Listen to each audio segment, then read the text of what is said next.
നല്ല അടിപൊളി അരോമയുള്ളൊരു മാങ്ങയാണിത്. ഇതിൻ്റെ പേര് ഇമാം പസന്ത് എന്നാണ്. ഇതിനെ ഹിമാം പസന്ത് എന്നും ഹിമായത്ത് എന്നുമൊക്കെ ആൾക്കാർ വിളിക്കാറുണ്ട്. ഈ മാങ്ങ മുഗൾ എംപറർ ഹുമയൂണ് ഏറ്റവും ഇഷ്ടപ്പെട്ട മാങ്ങയാണെന്നാണ് പറയപ്പെടുന്നത്. ഹമാം എന്നും ഈ ഒരു മാങ്ങയ്ക്ക് പേരുണ്ട്. ഈ മാങ്ങ അത്യാവശ്യം വലുതാകുന്നൊരു മാങ്ങയാണ്. ഇതിന് ഏകദേശം ഒരു 600 ഗ്രാമൊക്കെ വെയിറ്റ് ഉണ്ടാവും. ഇത് നന്നായിട്ട് പഴുത്ത് കഴിയുമ്പോൾ ചെറിയൊരു റെഡ് കളർ ഈ മാങ്ങയ്ക്ക് ഉണ്ടാകാറുണ്ട്. എല്ലാ മാങ്ങയ്ക്കും ഉണ്ടാകുമെന്നറിയില്ല. ഞാൻ 2 മാങ്ങയാണ് വാങ്ങിയത്. 2 മാങ്ങയ്ക്കും ഈ ഒരു റെഡ് കളർ ഉണ്ടായിരുന്നു. ഈ മാങ്ങയുടെ ഫ്ലഷിന് ഒരു വൈറ്റ് കലർന്ന യെല്ലോ കളറാണുള്ളത്. പിന്നെ ഇതിൻ്റെ അരോമ എന്ന് പറയുന്നത് നല്ല അടിപൊളിയാണ്. ഭയങ്കര പ്ലസൻ്റ് ആയിട്ടുള്ള, ഭയങ്കര ടെംപ്റ്റിംഗ് ആയിട്ടുള്ള ഒരു അരോമയാണ് ഈ മാങ്ങയ്ക്കുള്ളത്. ഇനി ഇതൊന്ന് ടേസ്റ്റ് ചെയ്ത് നോക്കട്ടെ.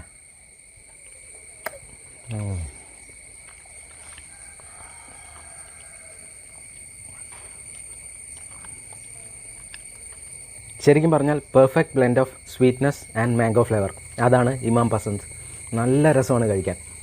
ഈ ഒരു മാങ്ങ എന്തുകൊണ്ടാണ് ഹുമയൂണ് ഏറ്റവും ഇഷ്ടപ്പെട്ടതെന്ന് ഊഹിക്കാവുന്നതേ ഉള്ളൂ. അത്രയ്ക്ക് രസമാണ് ഈ ഒരു മാങ്ങ കഴിക്കാൻ. ശരിക്കും പറഞ്ഞാൽ ഹെവൻലി ഫീൽ എന്നൊക്കെ പറയില്ലേ, അതുപോലൊരു ഫീലാണ്. സ്വീറ്റ്നെസ്സാണ് മുന്നിട്ട് നിൽക്കുന്നത്.